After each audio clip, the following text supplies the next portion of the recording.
My name is Daniel Hart. I'm 42 years old, and for most of my adult life I believed I understood what loyalty meant. I grew up in a quiet suburb outside Chicago, built my career with my own hands, and lived the kind of life people call stable, a house in a safe neighborhood, a predictable routine, a future that made sense. Stability was everything to me. Maybe that's why her betrayal didn't just hurt, it unmade the foundation I had built my entire world on. I met Emily 7 years ago. She was bright, fast-talking, full of a kind of warmth that I didn't realize I'd been missing. Before her, my life was structured, disciplined, routine. With her, everything felt lighter. We fit together in a way that made me believe I had finally found that one person who wouldn't just share my life but actually understand it. For years, I thought we were solid. Of course, we had the normal arguments, schedules, money, her late nights at work, but nothing that ever felt dangerous. Nothing that suggested a fracture. I trusted her the way you trust gravity, without question. I believed that if something was wrong, she would tell me. I believed honesty was a given. I was wrong. The moment everything changed didn't come dramatically. There wasn't shouting or tears or a confession. It started with something small, too small, honestly, too stupid to hold the weight of what it eventually revealed.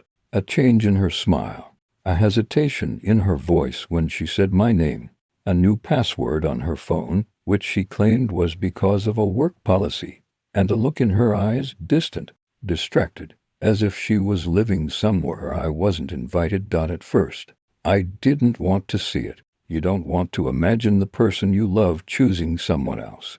Your mind fights it. Logic suffocates under emotion. You tell yourself you're tired, paranoid, overreacting. You remind yourself of the good years, the shared dreams, the promises whispered in quiet rooms. But lies have a smell, and once you sense it, you can't unsmell it. The day I found out the truth was a Tuesday, a painfully ordinary Tuesday, which somehow made everything worse. Emily said she had an early meeting, left with coffee in hand, kissed my cheek like she always did. There was nothing suspicious, nothing unusual. But an hour later, I realized she had taken the wrong laptop, the one she almost never used, the one without any of her work files. I tried to call her. No answer. A strange, tight feeling crawled down my spine. Not panic, not yet, just a pressure, a warning. I drove to her office, thinking maybe she had borrowed someone else's computer, maybe she forgot something. Maybe I was imagining everything, but she wasn't at the office. She had never been scheduled for a meeting, and her assistant, a soft-spoken intern who didn't know how to lie, told me she had taken the day off. That was the exact moment my world tilted, not exploded, just quietly, devastatingly shifted into a version of reality where nothing made sense anymore. I sat in my car, gripping the steering wheel so tightly my knuckles turned white. My heart wasn't racing. It was doing something worse, slowing down, becoming colder, calculating. There are moments in life when you understand, instinctively, that something irreversible has begun. That was one of them. I didn't call her. I didn't drive home. I didn't confront anyone. Instead, I started the engine, breathed slowly, and told myself one thing: find the truth. And once you find it, do not look away. Everything that came after that moment turned me into a man I never thought I'd become. I didn't go home that morning. Home felt contaminated, too full of her scent, her laughter, her clothes hanging next to mine. I couldn't stand the thought of walking into the living room and seeing the framed photos of us smiling on vacations. Photos that now felt like evidence of a crime I hadn't yet understood. Instead, I drove aimlessly, letting the city bleed past my windows until I found myself parked outside a small cafe 3 blocks from Emily's office. I sat there for almost an hour, replaying every moment of the past few months, searching for signs I missed, the late nights, the sudden interest in going to the gym before work, the new lingerie she bought but didn't wear for me, the way she once flinched when I touched her shoulder as she typed on her phone. Denial is a strange thing. It sits in your chest like a stone, heavy but immovable, whispering that everything is fine even when the world is screaming otherwise. But that morning, the stone cracked, and through the cracks, something dangerous seeped in. Clarity. At 11:42 a.m., clarity turned into certainty. She sent me a message. Just one busy day. Call you later, a lie, wrapped in a hearty emoji. My post didn't spike. I just stared at the message, rereading it over and over until my vision blurred with something colder than anger. If she was lying about where she was, then there had to be a reason. And people only lie about two things: something they've done or something they're planning to do. I needed the truth. And I needed proof. The only person I knew who could help me without judging was my younger brother, Lucas. He wasn't the responsible one in the family, far from it, but he was sharp, observant, and annoyingly good with technology. I called him. "Hey Danny, what's up?" He answered, sounding half asleep. "Are you home?" I asked. "Yeah. Why?" "I'm coming over." Lucas must have heard something in my voice because he didn't make a joke, didn't ask questions. He just said, "Doors unlocked." When I arrived, he was already dressed, hair still messy, coffee mug in hand. He took one look at me and the smirk dropped from his face. "What happened?" I didn't sugarcoat it. I told him everything: the laptop, the assistant slip, the message she sent. Lucas listened quietly, nodding, pacing, occasionally muttering under his breath. "When did this start?" he asked. "I don't know. Do you think she's cheating?" I didn't answer. I couldn't force the word out. Lucas read my silence. "Okay," he sighed. "Do you want to know the truth? All of it, no matter what it is?" "Yes." My voice didn't shake. That scared me more than anything. "Then I'll help." What followed felt less like investigating my wife and more like dissecting my own life. Lucas insisted we start with the basics: her location, her call logs, her messages. He asked for her Apple ID. I told him she had changed the password months ago, claiming she needed more privacy because work files were confidential. Another lie. Apparently. "Did she log into anything on your devices recently?" he asked. I hesitated, then remembered 2 nights ago she used my iPad to look up a recipe. My stomach tightened. Lucas cracked it open, hands moving fast. Within minutes, he had navigated through backup files I didn't even know existed. "Found her cloud token," he said. "She never disabled the auto-sync for browser data. Amateurs." Was so focused, he didn't notice the way my breathing changed as he clicked open a folder labeled Safari Story. There they were, a list of addresses, a hotel, repeated several times across the last 3 weeks. Room bookings, payment confirmations, even directions. The room was suddenly too small. The air, too heavy. Lucas looked at me, his expression shifting from concentration to devastating understanding. "Danny," he whispered, "I'm so sorry." I took the iPad from his hands. My fingertips were ice cold. Each tap felt like a hammer blow as I opened one of the links. There she was. Emily. Not in a photo, not yet, but in a confirmation email. Reservation for 2, deluxe suite, ocean view. Double quotes to. Not 1. To. My jaw locked. My throat tightened. Something inside me fractured cleanly, like a bone snapping under too much pressure. Lucas reached out gently. "Do you want to stop?" "No." "Are you sure?" "Yes." Because once a man begins walking through hell, stopping is no longer an option. Lucas hesitated, then opened the next folder, attachments. The first image appeared. Emily, wrapped in a towel, standing in a hotel room I had never seen, smiling in a way she hadn't smiled at me in months. And behind her, blurry but unmistakably male, was a silhouette. I didn't break. Not yet, but the cracking sound inside me grew louder. Lucas slammed the iPad closed. "Danny, that's enough for today." "No, keep going." He looked pained. "You don't need to. I need all of it." So he opened the next images. And the next. And the next. None of them explicit, but intimate enough to make my heart feel like it was physically tearing itself apart. Emily lying on the hotel bed, Emily laughing at something outside the frame. Emily holding a glass of wine, oh wine. She always refused to drink at home because it made her feel dizzy. She wasn't dizzy in these photos. She looked alive, vibrant, happy without me, happy with someone else. I felt something inside me settle. Not calm, not peace, more like the numbness that arrives right before a storm destroys everything in its path. Lucas, I said quietly, I need to know who he is. Lucas swallowed hard. Then we tracked the payments, the hotel cameras, the reservations. One of those will give us his name. Good, Danny. What are you going to do when you find out? I stared at him, my voice barely above a whisper. I don't know yet, but I know I won't pretend nothing happened. And that's how the hunt began. Not for revenge. Not yet. For truth. The whole truth. The kind of truth that can't be taken back once it's found. I didn't sleep that night. I didn't even try. The images Lucas found replayed in my head like a loop I couldn't shut off. Emily smiling at the camera, tilting her head, posing the way she used to when we were newly married. Except this time, she wasn't smiling for me. I sat in my car outside Lucas's apartment, hands locked on the steering wheel, staring at nothing.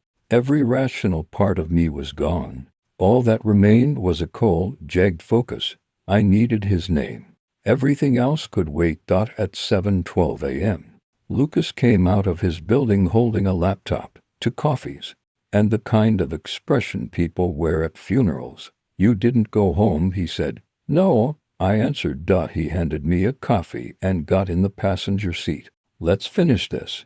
We parked behind an office complex with terrible Wi-Fi but a perfect view of the main road. Lucas opened his laptop and began working like a man disarming a bomb, fast, precise, not stopping to breathe. The hotel, he muttered. We start there. He pulled up their website, then the employee login portal, then somehow bypassed half their outdated security measures. You've done this before, I said. A little too often, he admitted. People cheat more than you think. His words landed like a punch. I leaned my head back, staring at the car ceiling, forcing myself to stay still. Okay, Lucas murmured. Here we go. Reservations for the days Emily had booked the suite came up. Each listing was identical except for one important detail. The second guest was registered under the initials MH, not a name. But close enough. Lucas clicked again, digging deeper. Within seconds, he found it. Mark Harrison, Lucas whispered. 34. Lives 20 minutes from you. Paid with his own card. A stranger. A random man. Someone who stepped into my life without hesitation and took what wasn't his. My stomach tightened, but I didn't react outwardly. I felt calm. Too calm. Do you want his address? Lucas asked carefully. Yes. Danny? Yes. He didn't argue. He just typed. And when the address appeared, he turned the screen toward me. I stared at it for a long time. A part of me expected my hands to shake. They did in single quotes T. Instead, I felt something heavy shift inside me, the final piece clicking into place. Next, I said. Lucas hesitated. Next, we need proof of when they met. How long it's been going on. Everything. You want a timeline? Yes. He exhaled slowly. This is going to hurt. It already hurts. He didn't respond. Instead, he opened the cloud photo log synced from Emily's devices. Dozens of thumbnails loaded, some harmless, some not. Lucas sorted them by metadata. And suddenly, a pattern emerged. The first hotel visit wasn't 3 weeks ago. It was 4 months ago. 4 months of lies. 4 months of excuses. 4 months of her coming home late, claiming she was stressed, tired, just needed space. But she wasn't tired. She wasn't stressed. She wasn't alone. She was with him. I didn't say anything. I couldn't. The words wouldn't come. Lucas glanced at me, his voice quiet. It started before your anniversary. That detail hit harder than everything else combined. Our last anniversary. She cried when I gave her the necklace she said she always wanted. She said she loved me more every year. She kissed me with tears in her eyes. Now I realized she wasn't crying from emotion. She was crying from guilt. My fingers dug into the steering wheel. Lucas noticed. "Danny, I'm fine." "You're not, Lucas." He stopped. We continued sorting through evidence. She and Mark had met at her company's charity gala, the one she insisted I skip because it would be boring and you'd hate the small talk. I thought she said that for my sake. She said it for his. 3 weeks after that event, she booked the first hotel room. 2 weeks after that, she started going to the gym before sunrise. 1 month later, she stopped initiating anything with me. When I reached for her, she pulled away gently, saying she was tired. I wasn't blind. I was trusting, and she used that trust like a weapon. I closed my eyes, trying to breathe. Anger wanted to rise, violent, overwhelming, but I pushed it down. Anger clouds judgment. I needed clarity. "Let's get his face," I said. Lucas nodded grimly. He accessed the hotel lobby cameras, a violation of more laws than I could count. But at that point I didn't care. We scrubbed through footage until Lucas stopped suddenly. There, my heart clenched. Emily walked into the hotel lobby, hair tied up, coat hanging loosely around her shoulders. She looked nervous, excited, almost shy. Then he appeared, Mark Harrison. He wasn't handsome, not more than me, not unique, just a man, one she chose anyway. Emily sighed, and her entire expression changed. She smiled in a way I hadn't seen in months. She touched his arm. He pulled her close, and she let him. I felt something sharp and cold press behind my ribs. For a second, I couldn't breathe. Lucas reached to pause the video. "You don't need to see more." "I do." "Why?" "Because if I don't face all of it now, I'll never be able to face her later." Lucas swallowed. "Okay." He pressed play. The footage moved on. They checked in at the desk. The receptionist handed them a key. Emily laughed at something Mark whispered to her. Then they disappeared into the elevator together.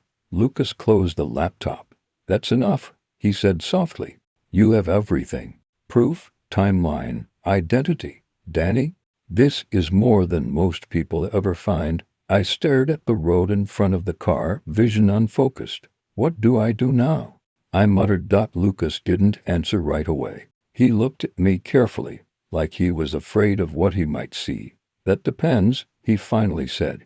"Do you want to confront her? Or him? Or both?" "I don't know." "Then wait until you do. Don't make a move while you're in this state." But I already knew one thing for sure. I wasn't going to stay quiet. I wasn't going to pretend. I wasn't going to let either of them walk away untouched. Because betrayal is a choice, and choices have consequences. "Take me home," I said quietly. "I need to prepare." "Prepare for what?" "For the moment Emily realizes I know everything." Lucas exhaled shakily, but nodded. As he drove, I stared out the window, watching the world move, feeling nothing but a hollow, lethal resolve forming inside me. Part 4 would not be calm. Part 4 would be confrontation. I didn't sleep the night before. I lay on the couch, staring at the ceiling, feeling the weight of everything that had been unraveling around me. The house felt colder, quieter, like it was waiting for something to break. Maybe I was waiting to. By morning, I wasn't sure if I was preparing for a conversation or a war. Emily came downstairs around 7:30. She was dressed for work, simple white blouse, tailored pants, hair tied back in a neat ponytail. She looked exactly the same as she always had, yet somehow completely different, like someone wearing her face. She froze when she saw me sitting there. "Morning," she said softly, cautious, as if I were an animal she wasn't sure would bite. "Sit," I told her. My voice sounded empty. She lowered herself onto the armchair across from me, her hands clasped tightly in her lap. She didn't speak. She knew why we were here. "Emily," I began, "I want the truth today. No excuses.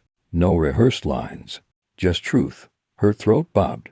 "About what exactly?" "Everything." The silence that followed stretched thin, like a wire pulled too tight. Then she whispered, "I know you've seen the messages." I didn't answer. I didn't need to. She took a shaky breath. It wasn't supposed to happen. That's what everyone says before they let it happen, I replied. So tell me, when did it start? Her eyes darted away. About 3 months ago. 3 months. That meant while we were planning the trip, while she was telling me she loved me, while she was acting like nothing was wrong. She had been splitting herself between two lives. Why? I asked. The word tasted bitter. Her eyes filled with tears. I don't know. I was lonely. You were working so much. We barely talked anymore. That's bullshit, I snapped. You could have talked to me. You could have said something instead of running to him. I didn't run to him, she insisted, her voice cracking. It just happened. I leaned back, staring at her like she was a stranger who'd wandered into my home. Was it emotional? Physical? She hesitated, then nodded. Both. The room tilted slightly. Even though I'd suspected it, hearing it aloud still cut deeper than I expected. How many times? 4, she whispered. The last time was 2 weeks ago. I closed my eyes. 2 weeks ago, we'd had dinner together after work. She had laughed at something I said. She kissed me goodnight. And after all that, she had still gone back to him. Do you love him? I asked. No, she said quickly. God, no, it was a mistake. People don't make the same mistake 4 times. She covered her face with her hands, shoulders shaking. I hate myself for it. You have to believe me. I don't have to believe anything, I told her. You made sure of that. She lowered her hands and looked at me with swollen eyes. What are you going to do? Nothing right now, I said. Not until I understand everything. She took that as a small mercy, but she shouldn't have. I leaned forward. How did it start? I want the details. She swallowed hard. It started at the office after hours. We stayed late working on the fiscal review. He complimented me, said he appreciated me. It felt good to be seen, to be seen. I repeated, I see you every damn day. You stop looking at me, she whispered. And I stopped reminding you too. Her words stung, but I didn't let it show. And then what? One compliment, and you fell into his bed. It wasn't like that, she said desperately. It built up. Small things, talking, laughing. He was there when you weren't. I was stupid. I was weak. Weak was one word for it.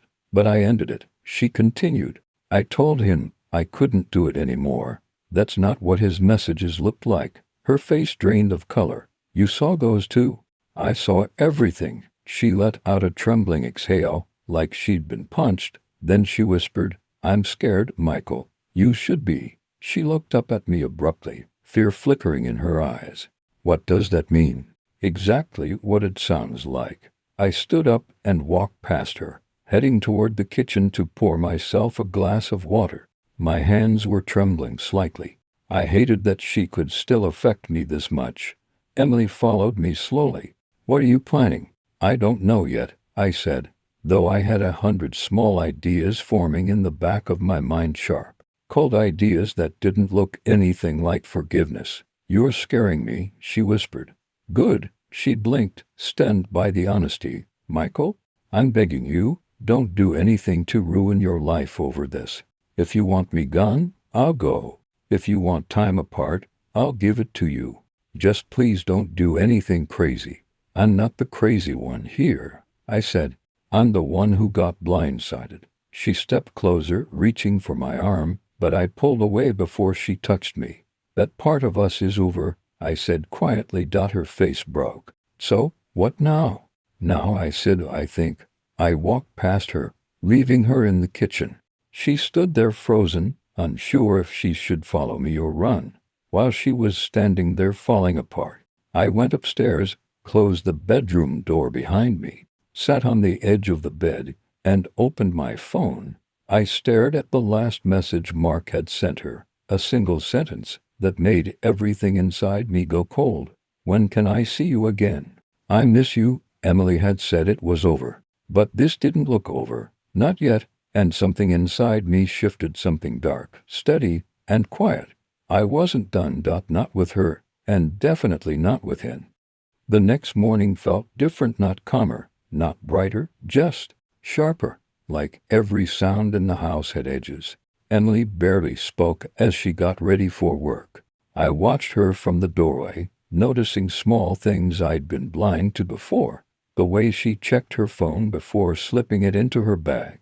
The nervous way she tucked her hair behind her ear. How her eyes kept flickering toward me as if waiting for an explosion that hadn't come yet.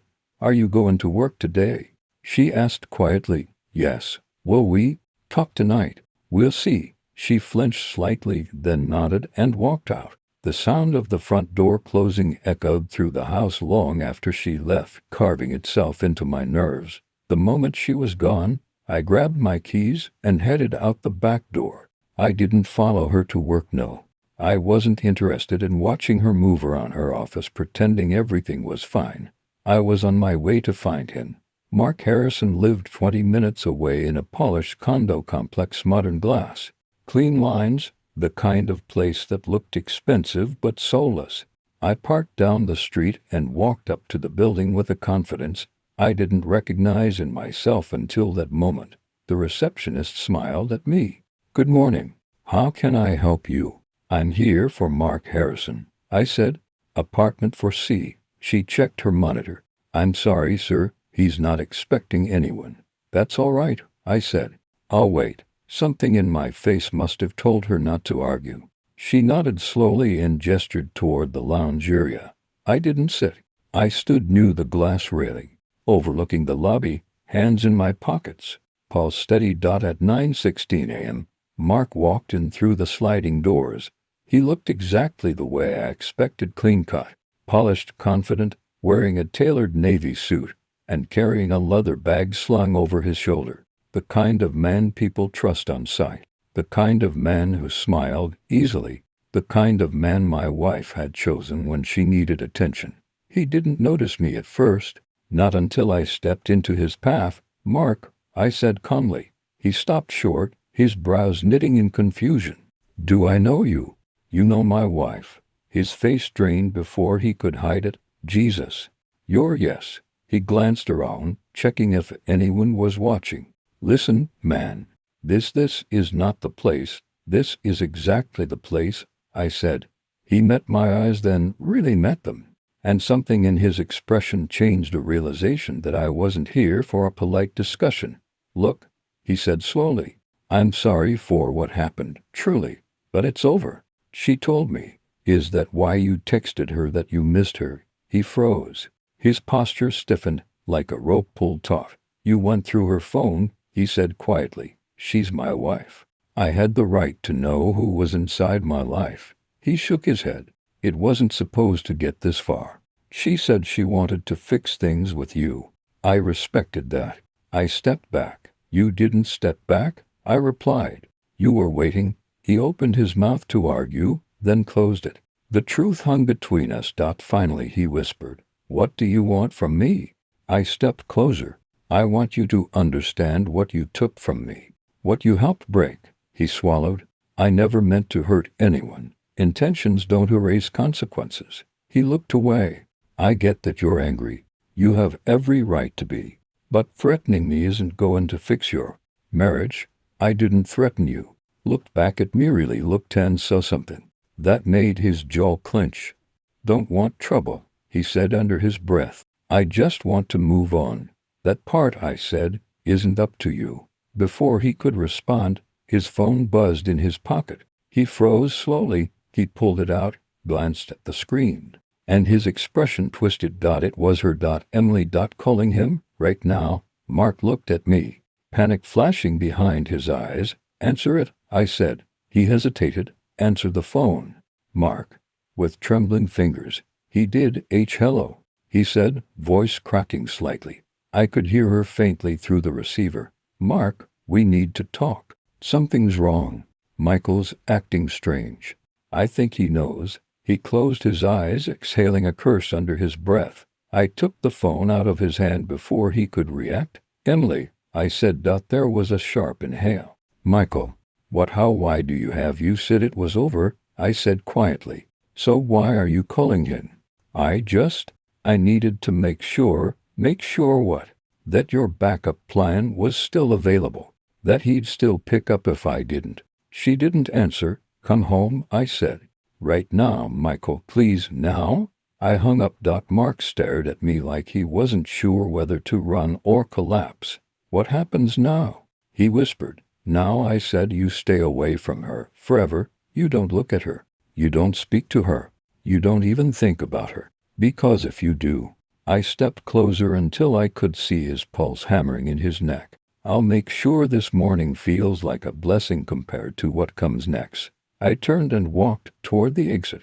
No shouting, no violence, just the weight of words that settled heavy enough to crush. As I stepped outside, the winter air hit me like a slap. My hands were shaking again, not from fear, but from adrenaline. When I reached my car, I sat behind the wheel and closed my eyes.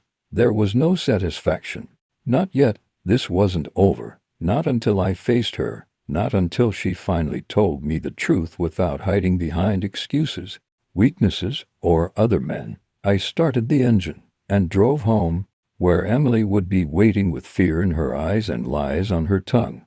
Part of me wondered if anything could be salvaged. The rest of me no longer cared.